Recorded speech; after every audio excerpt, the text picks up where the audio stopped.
Hello and welcome to Sophie & Co. Me, Sophie Shevardnadze. Now, a man of many titles, Jesse Ventura is a politician, actor, author, U.S. Navy veteran, and a former professional wrestler. And now he wants to be president. And he's our guest today. Jesse Ventura does not associate himself with either side of the political establishment. He won the seat of 38th Governor of Minnesota as an independent candidate. He believes the same luck will push him to the top of American politics. As he decides to run for the presidency in 2016, what makes him believe he will win? Jesse Ventura, is he delusional or a fighter? Hello, Jesse. Nice to have you on the show today. Now, you want to run for presidency in 2016. Realistically, do you think you can win? Well, first of all, I didn't say that I was running, but I felt that the opportunity was there for a third candidate to be successful in light of the fact that the way that our two parties have operated in the last few years and the last decade, they've truly alienated the people to where, like, the approval rating of the Congress is at 10%. I mean, that's astounding. 9 out of 10 people dislike them and don't approve what they do. So I just stated that in the situation of a third candidate, you always wanted in a year where there's not an incumbent, and 2016 would provide that year. There'd be no incumbent, and that's where you'd have the most success at being successful. And I stated that if I did run, I would run under one premise, and I believe I could win on this alone in light of the way things are today in the United States. I would run and give the American people the opportunity to make history and to elect the first president since George Washington, who does not belong to a political party. Imagine that. We've had only one president who isn't attached to what I refer to the political gangs. And I believe the public sentiment today that a candidate could literally win on that alone, because people are so sick and tired of the way that these two parties have governed and the way that they've ran our government into the ground and what we stand for today. So not belonging to either of the main parties, or gangs as you call them, is clearly a major handicap for people, because who will give you the money to finance your campaign, for instance? Would you be able to raise money if you weren't Republican or Democrat? Well, that's the difficult thing, because they've created a system that's based completely on the concept of bribery. Now, if you do that in the private sector, you go to jail if you bribe someone. But the public sector, the entire system these two parties have created, is the system of bribery. You pay off the politician and you get an audience with them. When I ran for governor of Minnesota, I only raised $300,000, where the Democrats and Republicans raised and spent $12 million at that time, and that was over a decade ago. They'd probably spend twice as much as that today. And I proved that you could win an election on ideas rather than money. In fact, one of the reasons I felt compelled to do that, and I'm probably the only candidate in 50 years who can make this statement, I actually made more money doing the job as governor than what I spent to get it. And I did that because when I was 16 years old growing up, I came home one day and my father said to me that all politicians are crooks. And I said to him, Dad, you can't make a statement like that. They can't all be crooks. You can't make a blanket statement. He goes, yes, I can. I said, why? He said, here's why. Because they spend $1 million for a job that only pays $100,000. Now, think of the simplicity. My dad only went to 8th grade, World War II veteran, but what he said was completely correct. In the private sector, you would never spend more money than what you're going to make doing the job. And I can honestly say, if my dad would have been alive, he could have looked down at his son and realized that his son wasn't a crook, because when I got elected in Minnesota, I made more money doing the job than what I spent to get it. Now, could I do that for president? Yes, I could, but I need someone like Howard Stern with me to do it. But here's what I'm thinking, because, you know, being elected governor and president, it's it's different things because it's a whole new level. And you're such a great man, and you have, you know, popular support. But wouldn't it just make more sense and would be more realistic to actually work for someone who is seen as a more realistic candidate, and through him you can push your ideas through? No, I don't think so, because as long as these two parties are in charge, it's like the late, great Jerry Garcia of the Grateful Dead said once, if you're made to pick the lesser of two evils, it means you're still picking evil, doesn't it? So the problem we need to fight for is the abolishment of these political parties. We need to abolish them. George Washington, Thomas Jefferson, and John Adams all agree with me. They're pretty good supporters of that position, and they created this country, so who would know better than them? We need to abolish these political parties, make them political action committees, and the easy way to start that process could be done locally. Why do we put political parties' names on election ballots? Put just the name of the candidate. Don't put a party that they're affiliated with, just their name. That could be a huge step in the right direction, but you'll notice they will never allow that to happen. Jesse, in a nutshell, what would your ideas for your presidential campaign be? The main ones. Simple. My main one would be to give the American people the opportunity to elect a president since George Washington who does not belong to one of these political parties. Allow the people to pick their president. The people don't pick the president now. These two political parties pick your president. They decide who you're going to get to vote for. If I ran as a complete independent, the people of the United States could vote for me, and it wouldn't be decided by these two political gangs, because they're the ones that give you the two choices. So in essence, you have no choice. Mm-hmm. But power lies not just with the government, but with big money. Those two parties are also heavily relying on big money. What are your solutions for that? Well, my solution is that I have a means to do it without spending big money. Let me explain this. When I was governor of Minnesota for 4 years, I never met with a lobbyist once, because lobbyists didn't get me elected. The people did. I only took $25 and $50 donations from individuals. I didn't accept PAC money. I didn't accept special interest money whatsoever. But the point is, and let me get back to this, I'm not running for president. I never said that I was. I simply said 2016 would be the most opportune time to do it. I'm selling books now, I'm writing, I'm doing a lot of other things. I'm just simply commenting that it would be the time to do it would be 2016.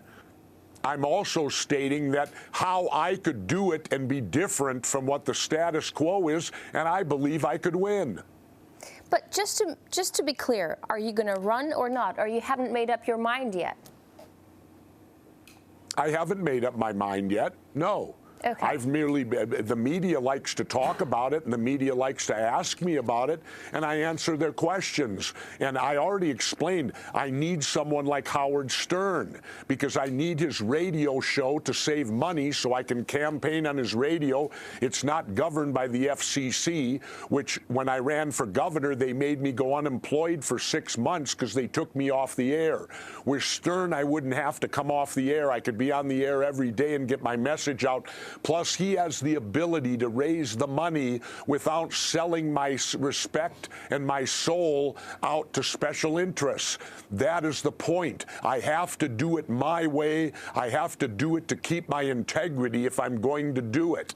So it has to be done with unorthodox methods and not the status quo. When Jesse Ventura runs, if he does, it is not, you won't see a status quo made in the can campaign, because that isn't how you win. And I've already proved I've won twice. Mm-hmm. I know how to win.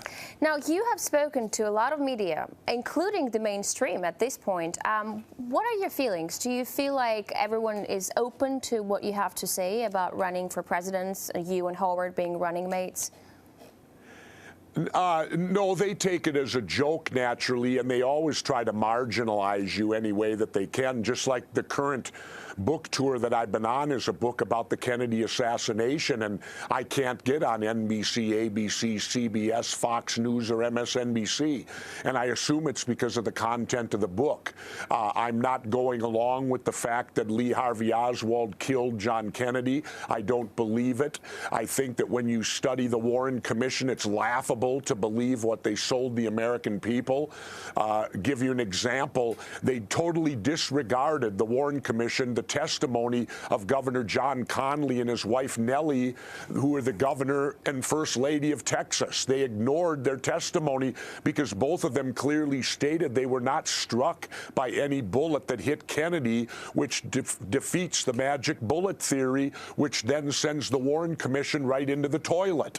But so you do feel like the majority of the media is actually limited in its editorial choice? Let me give it to you this way. I've written 7 New York Times best-selling books that have made the New York Times bestseller list. Not one of them has ever been reviewed by the New York Times. The very company that has the top 10 list, and I've made it with 7 books, they've never reviewed any of my books. Why is that? Jesse, we're going to take a short break now. What will former Minnesota Governor Jesse Ventura do about the American debt and American wars in case he is president? Stay with us.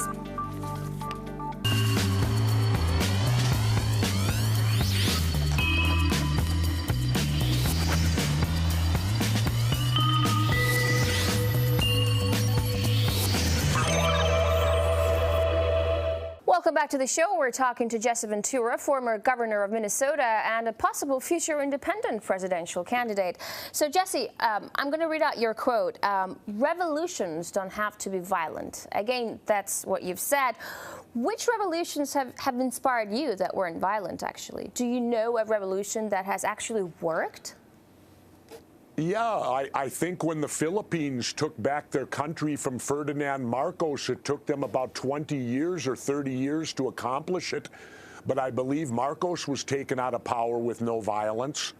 There was a revolution in the Philippines that took that dictator out, because I was actually in the Philippines physically back in the early 70s when Marcos declared martial law and became the dictator of the Philippines. And 25 years later, they got him out of there. And to the best of my knowledge, there wasn't any bloodshed in the way that they did it. So the Philippine people can be very proud of what they accomplished. You can have revolutions without bloodshed, especially here in the United States of America. Is this what you want? You want a revolution in America? Yes, absolutely. And I do not want a government run by the Democrats and Republicans. What's that? How do you see a revolution happening in America? Of us destroying these two political parties, of marginalizing them, taking them out of the system. We should have elections that don't have political parties, where you run as an individual and you don't have to be part of a gang in which to serve your country. You don't have to join a gang to do it. And that's what we need a revolution on. Both Thomas Jefferson, John Adams, and George Washington all warned us. They warned us, if you read what they wrote when they created the United States, they warned us that the downfall of the country, especially John Adams, said that it would be when political parties take over the government. Well, I think we're already there. You're seeing it right now at its best or worst, however you want to view it. They put their parties first. Look at all the decisions being made in Washington today. They're not being made for the benefit of the United States of America. They're being made for the benefit of the Democratic Party or the Republican Party. It's the two parties. And then who are they beholding to? They're beholding to their money people, the corporations. So we are really the United Corporations of America today, not the United States of America. That's the revolution I'm calling for. But what I'm thinking is that America is #1 consumerist country. Is any revolution possible in such a society? It seems people are only interested in being entertained and comfortable. I don't know. We'll find out, won't we? I guess, you know, if people want to continue down the road we're going, if they think that the United States has got its best years ahead of it, it's the first time in my life right now that I've looked to the future and not been optimistic. It's the first time in my 60 years as a patriotic citizen of the United States that I look to the future and I don't see it as being better, I see it as being worse. And the only people I have to blame for that are the Democrats and Republicans, because they have been in charge for 150 years. Look at what they did when they raised the debt ceiling. Okay, they voted and raised the debt ceiling. What's the first thing they did? They gave billions of dollars of our money to Pakistan. So Pakistan gets the money and the United States pays the bill for it. I got news for you. If Jesse Ventura became president, foreign aid would end, because all foreign aid is an extension of their bribery. They give foreign countries, they bribe them with money so that they'll stand behind the positions that we want to push throughout the world. Let's talk about foreign interventions for a minute. When you spoke to Larry King recently, you made a claim that the war in Syria started because President Assad was reluctant to let a pipeline go through the country. Where are you getting that from? That's the first time I hear something like that. I heard it from an interview from an Arab who lived over there. I think it was on Al Jazeera or something like that, where I heard it talked about that they certainly want to put a pipeline through Syria, and that Assad's not being cooperative in doing so. And you know, let's look at the situations. You know, the United States today is governed by corporations. It's not governed, it's what corporations want to do out there, because our Supreme Court gave them the same rights as citizens, which I find astounding. How can a corporation have the same rights as me, and they don't even pay the same? If they're going to be the same as me, then let them pay the same tax rate that I pay.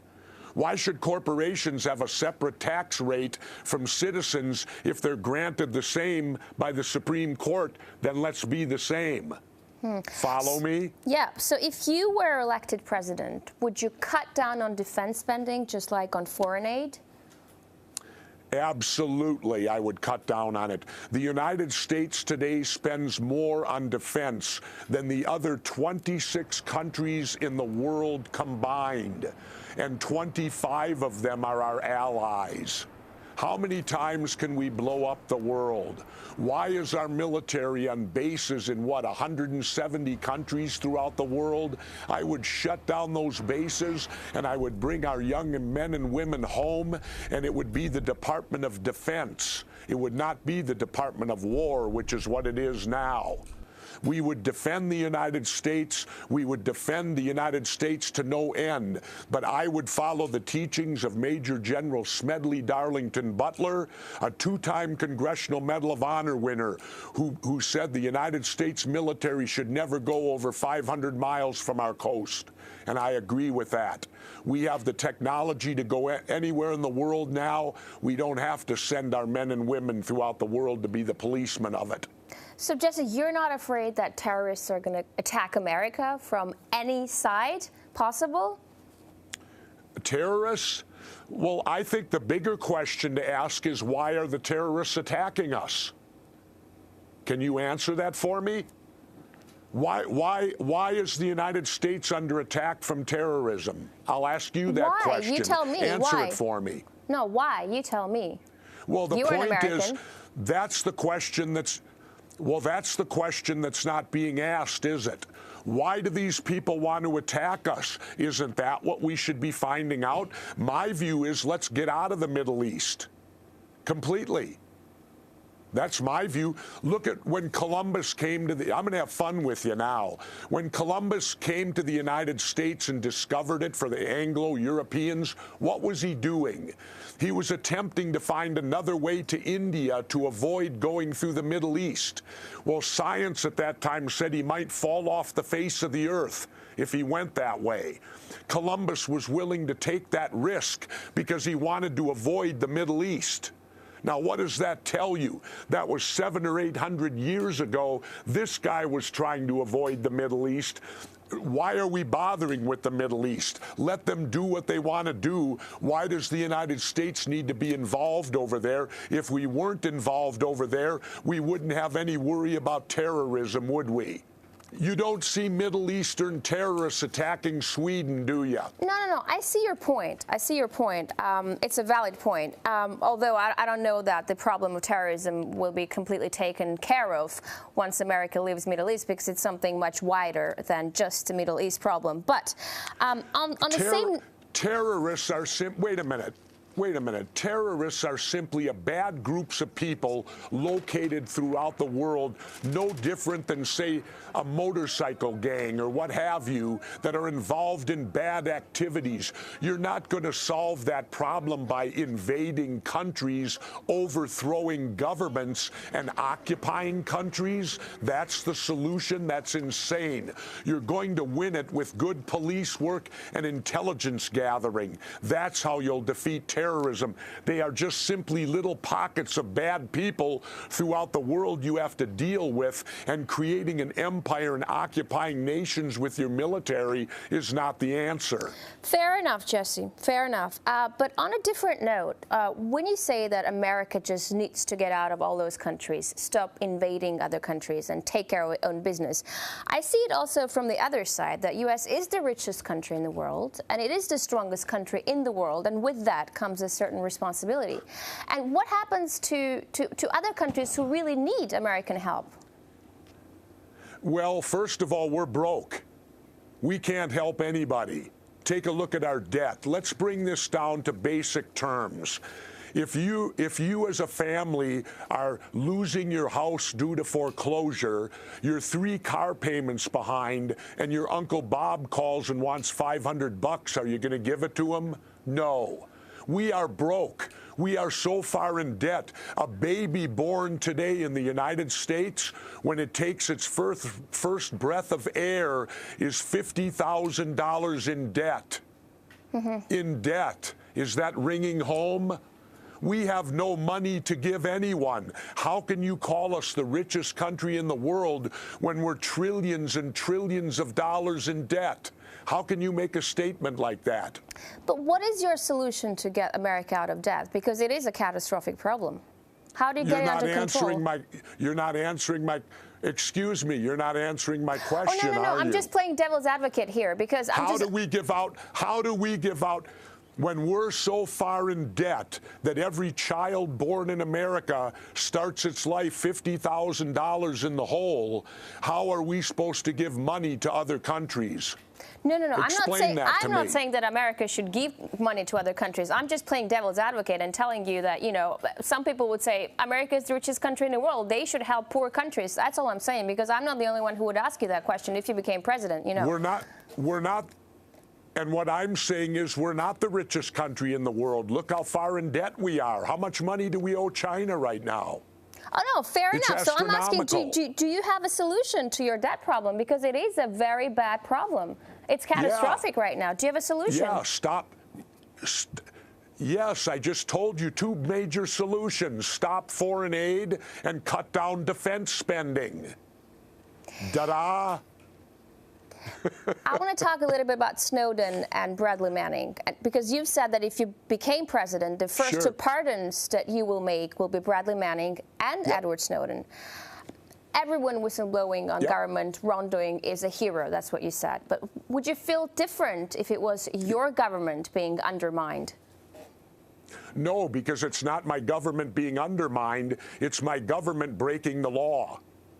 My government was breaking the law, and Mr. Snowden brought that to public attention. Now, my government should be punished for breaking the law, not Mr. Snowden. He's the one that showed the people that the government was violating their 4th Amendment rights, that the government was spying on them, and the government was lying to them when they were saying that they weren't doing it. How much more clear can you be on that?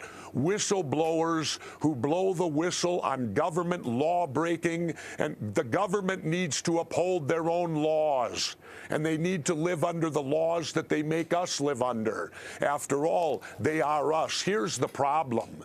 We've lost sight of the fact that we're the boss. The government works for us. They've somehow, through osmosis, reversed that and made the people feel that somehow they lord over us and we work for them. And people like Snowden and Manning should not be in jail. They should be pardoned immediately for standing up for the people's rights against oppressive government and government wrongdoing. Jesse, I really hope you make up your mind and run for the President of the United States. Thank you very much for this interview. That's all for today, folks. Our guest was Jesse Ventura, former Minnesota governor, here on Sophie Echo. Thanks for being with us, and I will see you next time.